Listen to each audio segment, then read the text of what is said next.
D'ici quelques jours, Shavuot, fête extraordinaire. Quel est son sens? Eh bien, rappelons-nous, bien entendu, nous le savons tous, que Dieu a créé le monde. Mais ce qui est important pour nous de savoir, c'est qu'il s'est reposé le 7e jour. Ce qui signifie qu'il a transmis la responsabilité du monde à l'homme. Moi, j'ai travaillé 6 jours. Maintenant, à vous d'agir, à vous de créer un monde comme il se doit. Et cet événement-là, ce Shabbat de Dieu, est quelque chose de très difficile pour l'humanité. Car si Dieu est absent, les hommes vont faire n'importe quoi. D'ailleurs, c'est ce qui est arrivé dès la création du monde, Caïn qui tue Abel. Eh bien, la Torah, Dieu a donné 2 médicaments. L'un, c'est la Torah, et l'autre, c'est Eretz Israël. La Torah, c'est parce qu'il a donné à l'homme le jour de Shavuot, les 10 commandements et toute la Torah.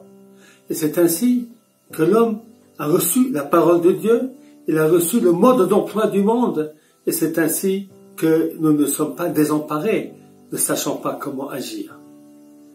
Le deuxième point, c'est la promesse qu'il a faite au peuple juif, d'entrer en Israël, de pouvoir dépasser toutes les épreuves des siècles, et de rester toujours vivant.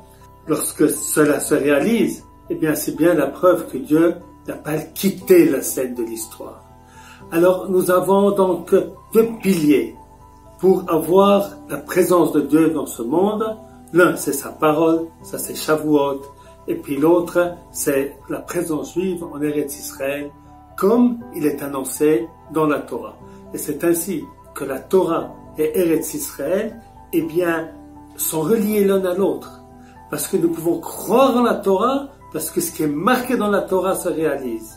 Grâce à Eretz Israël, nous avons la possibilité de vivre selon la Torah comme un peuple et une nation.